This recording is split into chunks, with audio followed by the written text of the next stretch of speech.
Je cherche refuge auprès d'Allah contre Satan le banni. Au nom d'Allah, le tout miséricordieux, le très miséricordieux. Wassalamu alaikum wa rahmatullahi wa barakatuh, mes frères et sœurs. J'espère que vous allez bien, Inch'Allah ta'ala. Comme l'indique le titre de la vidéo, ça va être un rappel sur la mort, qui va bien entendu tous nous toucher. Voilà. À part le vivant qui ne meurt jamais. Donc, on va commencer par introduire la vidéo avec un verset que j'ai mis en titre, enfin une partie de ce verset qui explique bien la chose. On va poursuivre sur deux autres versets, puis ensuite on va faire une étude coranique avec le mot mort et le mot mourra aussi, parce que ça revient aussi quelquefois.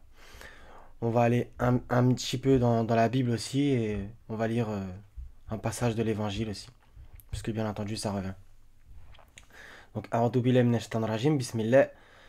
Toute âme goûtera la mort, mais c'est seulement au jour de la résurrection que vous recevrez votre entière rétribution. Quiconque donc est écarté du feu et introduit au paradis a certes réussi, et la vie présente n'est qu'un objet de jouissance trompeuse.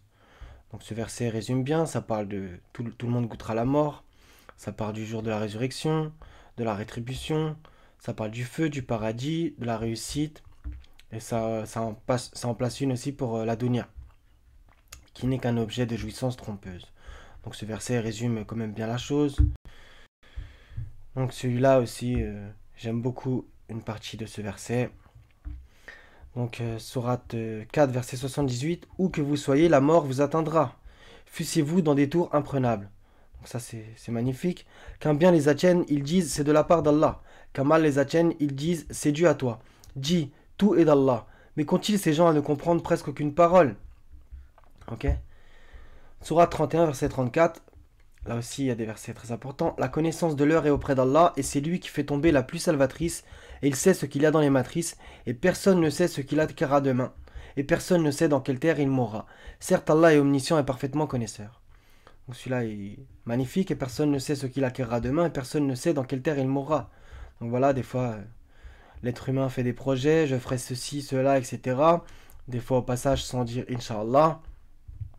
Et je sais pas moi, si vous vivez par exemple à Lille, bah, vous êtes pas c'est pas forcé que vous allez mourir à Lille. Vous pouvez faire, je sais pas moi, un voyage en Algérie et mourir à Alger par exemple, si Allah l'a décidé ainsi. Donc au passage, et personne ne sait ce qu'il acquérera demain, ça rappelle un passage que Jésus a dit dans l'évangile. Ne vous souciez pas du lendemain, car le lendemain se suffira à lui-même. À chaque jour suffit sa peine. Voilà. Donc c'est très intéressant aussi. Donc ne pas se soucier du lendemain.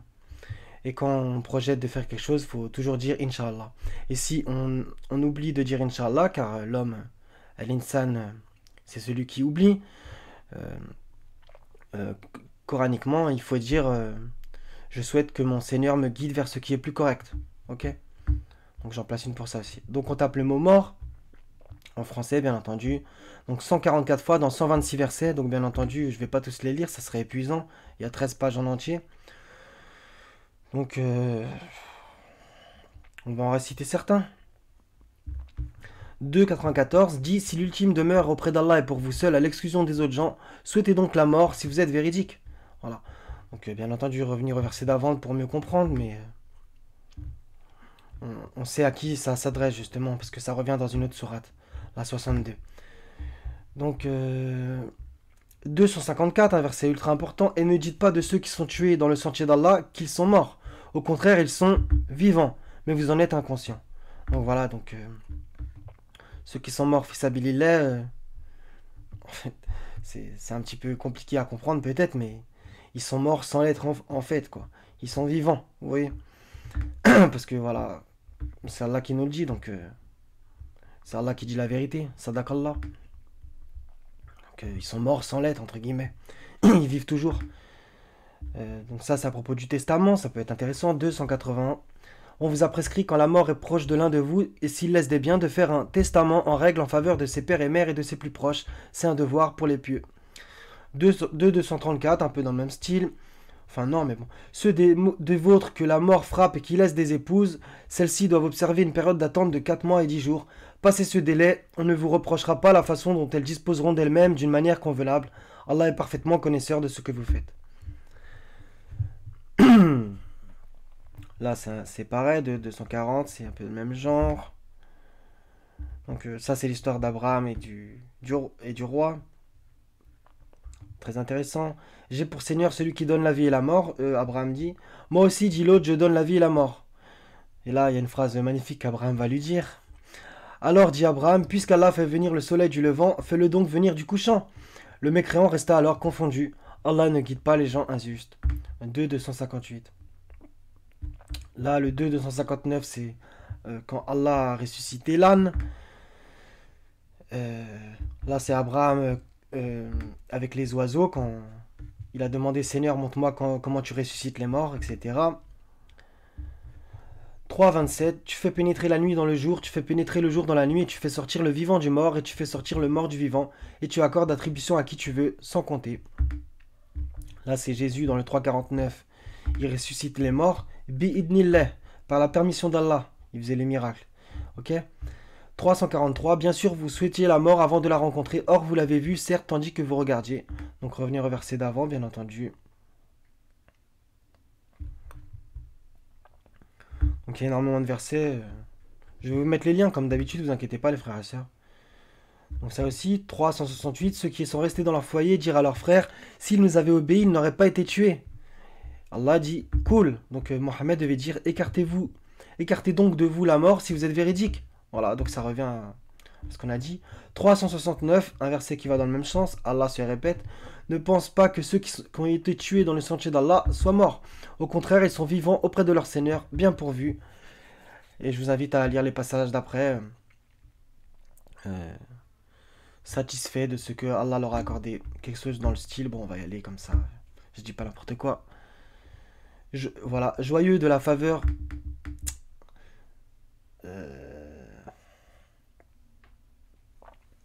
Ah, je l'ai perdu.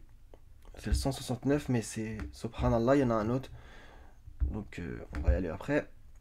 Et joyeux de la faveur qu'Allah leur a accordée, ravis que ceux qui sont restés derrière et ne les ont pas encore rejoints ne connaîtront aucune crainte et ils ne seront point affligés. Ils sont ravis d'un bienfait d'Allah et d'une faveur et du fait qu'Allah ne laisse pas perdre la récompense des croyants.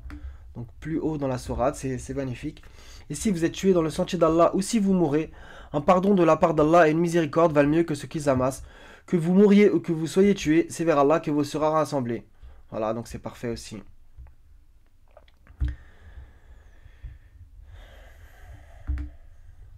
Donc ça c'est une doua, une rabana, ce qu'on appelle les rabana, avec le mot Seigneur qui arrive au départ.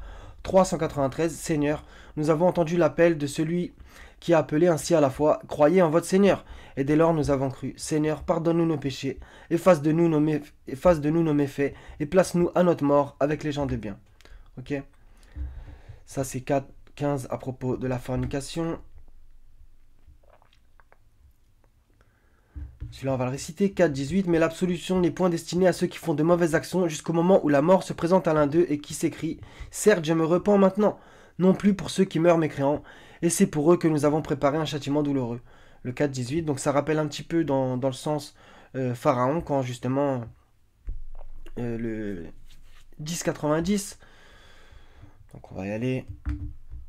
Le 10,90, il est très important parce que je vais en placer une pour ça. Au passage, on va avoir quelque chose de très très intéressant.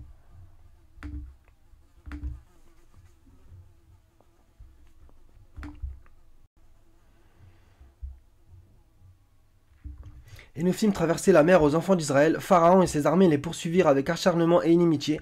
Puis quand la noyade lui atteint, il dit « Je crois qu'il n'y a d'autre divinité que celui en qui ont cru les enfants d'Israël. Et je suis du nombre des soumis. » Donc ça c'est très intéressant. Il dit qu'il est du nombre des musulmans. Vous voyez, c'est incroyable. Donc comment les enfants d'Israël sont juifs, soi-disant.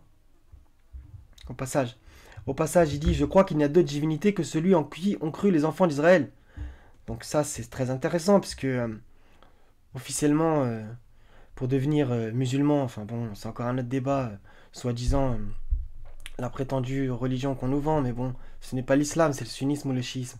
Bref, il faudrait dire Ashhadu an la ilaha illallah wa ashhadu anna Muhammadan Rasulullah. Bah, c'est bizarre.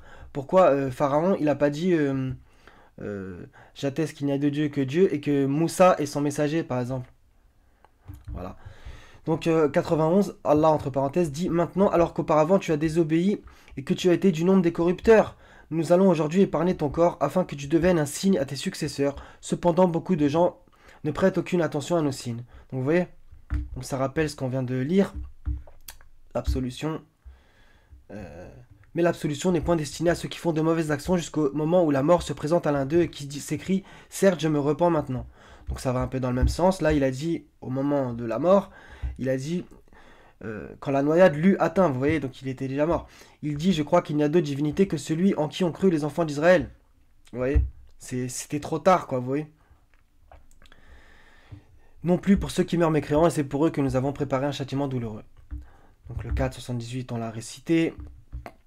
400, et quiconque émigre dans le sentier d'Allah trouvera sur terre main, refuge et abondance, et quiconque sort de sa maison émigrant vers Allah et son messager, et que la mort atteint, sa récompense incombe à Allah, et Allah est pardonneur et miséricordieux.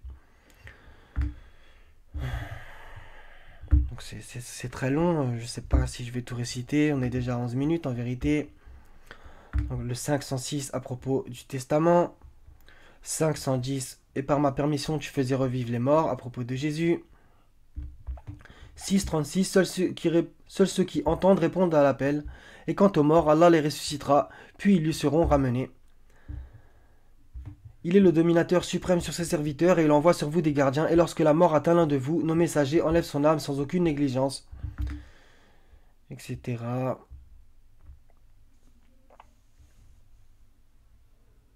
Celui-là, il est important aussi, c'est pour... ça rappelle quand même ceux qui ont fait des EMI, tu vois. 622, est-ce que celui qui était mort et que nous avons ramené à la vie, donc ça peut aussi parler bien entendu d'une résurrection, comme par exemple la résurrection de Jésus justement, et que nous avons ramené à la vie et à qui nous avons assigné une lumière grâce à laquelle il marche parmi les gens, et pareil à celui qui est dans les ténèbres sans pouvoir en sortir, ainsi on a enjolivé aux mécréants ce qu'ils œuvrent.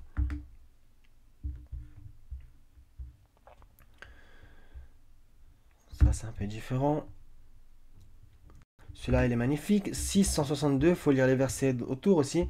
Dit, cool, donc Mohammed devait dire, en vérité, ma salat, mes actes de dévotion, ma vie et ma mort appartiennent à Allah, Seigneur des mondes. Ok. Donc celui-là, on va le réciter, ça peut être un bon rappel. 7.20, parce que bon, il y a le mot immortel. Puis le diable, afin de leur rendre visible ce qui leur était caché, leur nudité, leur chuchota, disant, votre Seigneur ne vous a interdit cet arbre que pour vous empêcher de devenir des anges ou d'être immortels, vous voyez. Donc ça c'est quand il a trompé nos parents, Adam et Ève. Donc revenir aussi à la Genèse si vous avez envie, pour comprendre avec le serpent et tout. Et il y a bien entendu plein de versets coraniques qui vont dans le même sens. Pas de divinité à part lui, il donne la vie et il donne la mort, etc.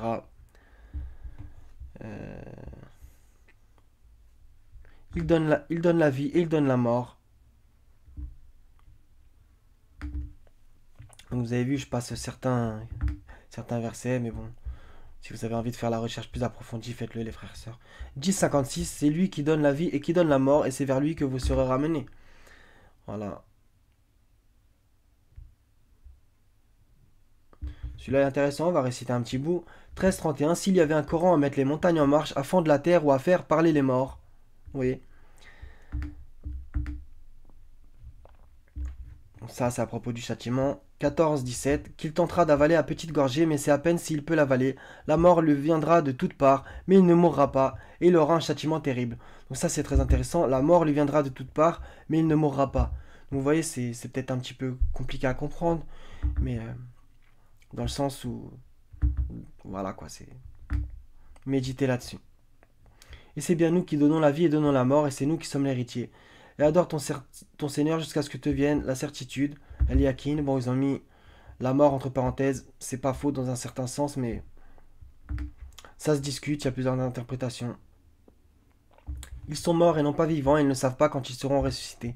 Bien entendu, là, du coup, les versets sont un peu décontextualisés, donc c'est quand même mieux de lire tous les passages, mais... Et l'homme dit, une fois mort, me sortira-t-on du vivant, etc.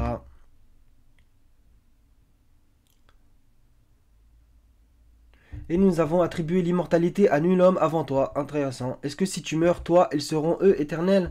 Oui. Il en est ainsi parce qu'Allah est la vérité et c'est lui qui rend la vie aux morts. Parfait. vous promet-il quand vous serez mort et devenu poussière et ossements que vous sortirez, que vous serez sortis? Et c'est lui qui donne la vie et qui donne la mort. Donc je crois que je vais aller au bout finalement, c'est pas très grave. On a le temps, si Allah nous le permet.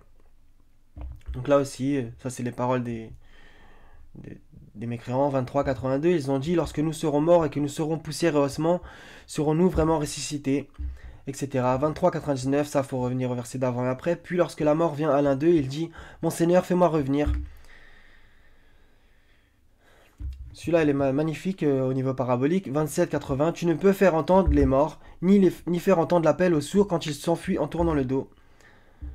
29-57, voilà, donc le bout de phrase que j'ai mis dans le titre qui revient aussi. Toute âme goûtera la mort, ensuite c'est vers nous que vous serez ramenés.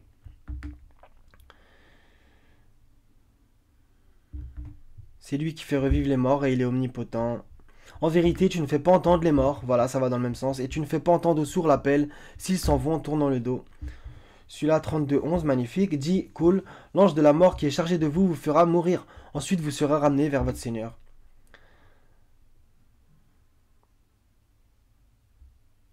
De même ne sont pas semblables les vivants et les morts. Allah fait entendre qui il veut alors que toi tu ne peux faire entendre ceux qui sont dans les tombeaux. Parfait aussi. Donc là encore une parole dans le même sens. 37-16, lorsque nous serons morts et nous deviendrons poussière et ossements, serons-nous ressuscités? Vous voyez, les gens doutaient énormément de ça. Celui-là il est important. 39-42, Allah reçoit les âmes au moment de leur mort ainsi que celles qui ne meurent pas au cours de leur sommeil. Ok? Donc Allah, nos âmes montent là-haut. Il retient celle à qui il a décrété la mort, ok, tandis qu'il renvoie les autres jusqu'à un terme fixé. Il a certainement là des preuves pour des gens qui réfléchissent.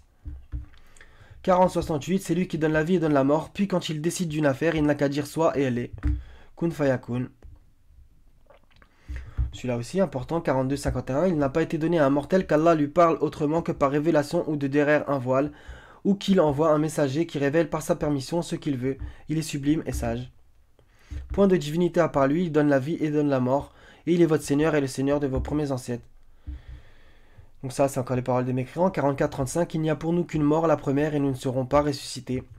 44-56, donc ça, c'est... Il faut revenir au verset d'avant et après pour mieux comprendre. Ils n'y goûteront pas à la mort, sauf leur mort première, et, entre parenthèses, Allah les protégera du châtiment de la fournaise. Donc ça, c'est les gens du paradis. Celui-là est intéressant. Ceux qui commettent des mauvaises actions comptent-ils que nous allons les traiter comme ceux qui croient et accomplissent les bonnes œuvres dans leur vie et dans leur mort, comme ils jugent mal?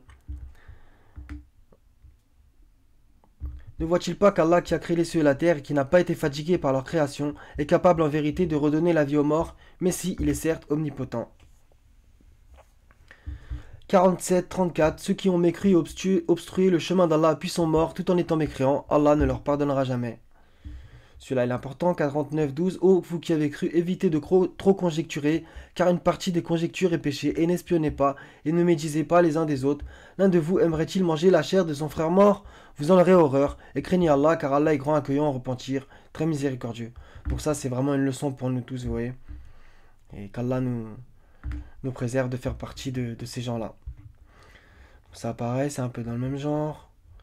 50-19, c'est là les magnifique. L'agonie de la mort fait apparaître la vérité. Voilà ce dont tu t'écartais. C'est nous qui donnons la vie et donnons la mort, et vers nous sera la destination. 56-60, nous avons prédéterminé la mort parmi vous, nous ne serons point empêchés. 62-6, le verset que je disais tout à l'heure, dit cool. Ô vous qui pratiquez le judaïsme, si vous prétendez être les bien-aimés d'Allah à l'exclusion des autres, souhaitez donc la mort si vous êtes véridique. Ok, 62.8, qui est dans la même sourate, donc à la suite, dit: la mort que vous fuyez va certes vous rencontrer. Donc ça va un peu dans le même sens que les premiers versets que j'ai cités tout à l'heure. Ensuite vous serez ramenés à celui qui connaît parfaitement le monde invisible et le monde visible, et qui vous informera alors de ce que vous faisiez. Celui-là il est magnifique, 63.10, donc sourate les hypocrites, et dépensez de ce que nous vous avons octroyé avant que la mort ne vienne à l'un de vous et qu'il dise alors, donc ça c'est les regrets: Seigneur, si seulement tu m'accordais un court délai, je ferais l'aumône et serais parmi les gens de bien. Donc Allah nous préserve bien entendu d'être de ces gens-là qui sont remplis de remords et surtout faire partie des hypocrites. Donc 69-27, hélas comme j'aurais souhaité que ma première mort, entre parenthèses c'est pas faux dans un sens, fut la définitive. 74-47, jusqu'à ce que nous vînt la vérité évidente. Bon, ils ont mis la mort entre parenthèses. Ça se discute. Euh, Puis il donne la mort et le met au tombeau, pensant que sa fortune l'immortalisera. 104, 3. Donc il faut revenir bien entendu au verset d'avant. Donc ça on l'a vérifié. Donc maintenant on passe au mot Mora. Celui-là je l'ai récité.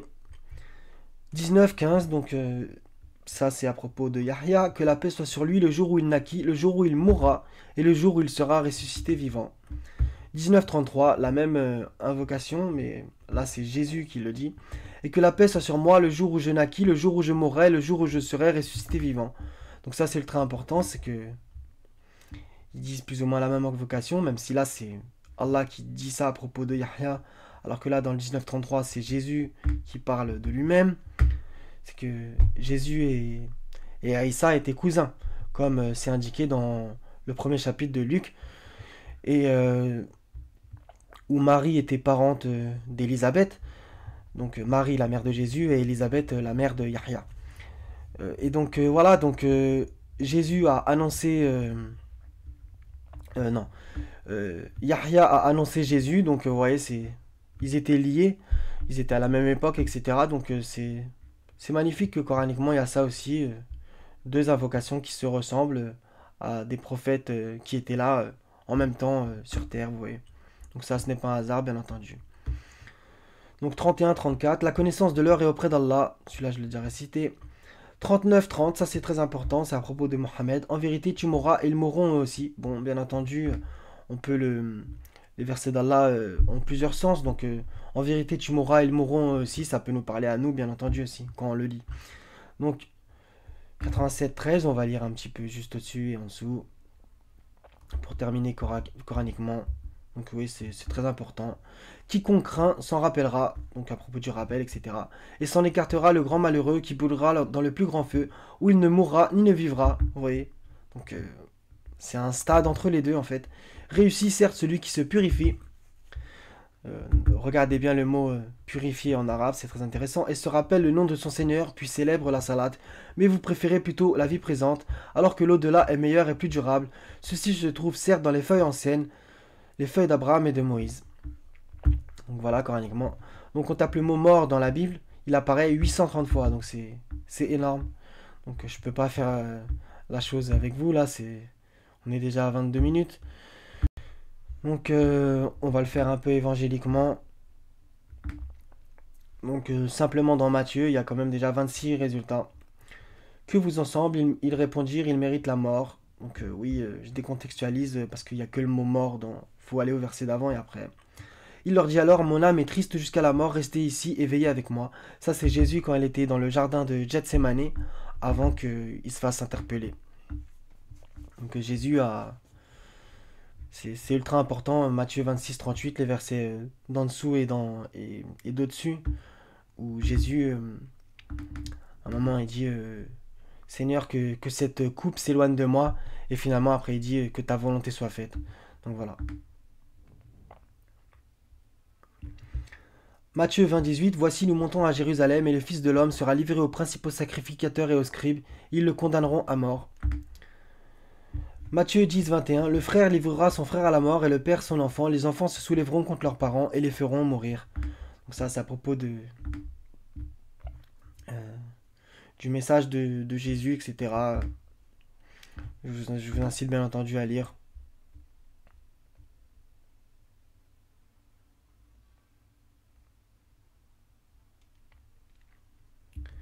Donc Matthieu 8, 22, on va aller. Jésus, voyant une grande foule autour de lui, donna l'ordre de passer à l'autre bord. Un scribe s'approcha et lui dit, Maître, je te suivrai partout où tu iras. Jésus lui répondit, les renards ont des tanières, et les oiseaux du ciel ont des nids, mais le Fils de l'homme n'a pas à reposer sa tête. Un autre d'entre les disciples lui dit, Seigneur, permets-moi d'aller d'abord ensevelir mon Père. Mais Jésus lui répondit, Suis-moi, et laisse les morts ensevelir leurs morts. Donc ça, c'est une belle phrase, laisse les morts ensevelir leurs morts. À méditer cette parabole. Donc Matthieu 9, 24, il leur dit, retirez-vous car la jeune fille n'est pas morte mais elle dort, et il se moquait de lui. Donc ça c'est quand Bidnillah il a fait en sorte que cette fille a ressuscité. Donc, guérissez les malades, ressuscitez les morts, purifiez les lépreux, chassez les démons, vous avez reçu gratuitement, donnez gratuitement. Donc ça, c'est ce qu'il indique à ses disciples. Très importante cette phrase, vous avez reçu gratuitement, donnez gratuitement. Ça, c'est à propos de l'aumône, vous voyez, on peut faire plusieurs sortes d'aumônes. Donc Matthieu 11, 5, les aveugles voient, les boiteux marchent, les lépreux sont purifiés, les sourds entendent, les morts ressuscitent, et la bonne nouvelle est annoncée aux pauvres. Donc de mémoire, ça c'est ce que il a indiqué à dire à quelqu'un quand Jean était en prison. Donc on va vérifier quand même. 11, 5. Voilà, Jean ayant entendu parler dans sa prison des œuvres du Christ, lui fit dire par ses disciples, es-tu celui qui doit venir ou devons-nous en attendre un autre? Et Jésus leur répondit, allez rapporter à Jean ce que vous entendez, ce que vous voyez. Les aveugles voient, les boiteux marchent, etc. Donc, alhamdoulilah, je m'en souvenais.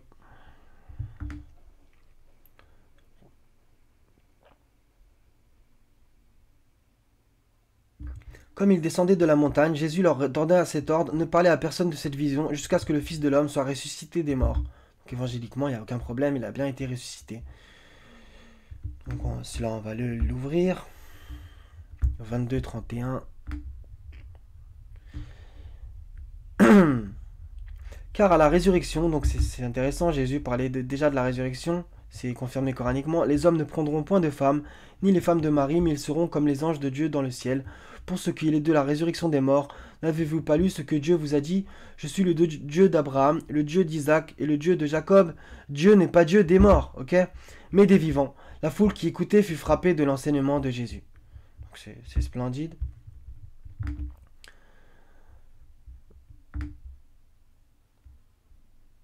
Donc 27, 52, les sépulcres s'ouvrirent et plusieurs corps des saints qui étaient morts ressuscitèrent. Donc ça c'était chapitre 27, donc quand Jésus était sur la croix, etc.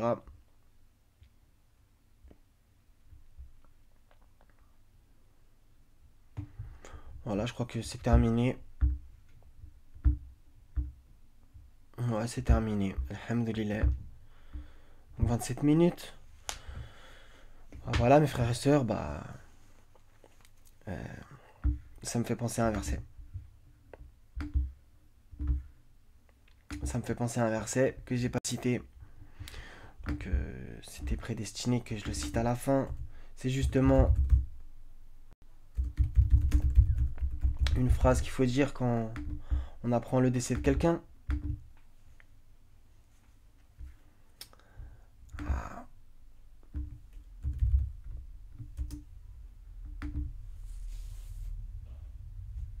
Donc c'est dans la sourate 2. Désolé pour cette petite recherche en direct. Je le connais de tête, mais on va bien le réciter quand même.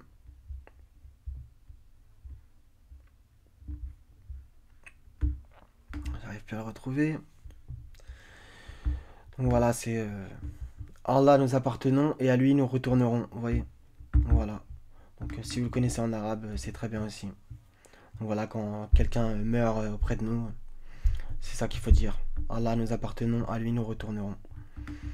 Voilà mes frères et sœurs, donc j'espère que ce rappel vous fera méditer, parce qu'on doit tous passer par là, comme c'est écrit, toute âme goûtera la mort. Et c'est vers nous que vous serez ramenés, vers Allah, voilà. Le retour est bien entendu vers Allah. Donc voilà mes frères et sœurs, c'était tout. Donc soyez bénis, je vous aime pour la face d'Allah Azawajal. Wassalamun ala al-mursalin, walhamdulillahi rabbil alamin, la ilaha illa huwa al-azizul hakim, wassalamu alaikum, wa rahmatullahi wa barakatuh mes frères et sœurs, à la prochaine Inch'Allah ta'ala.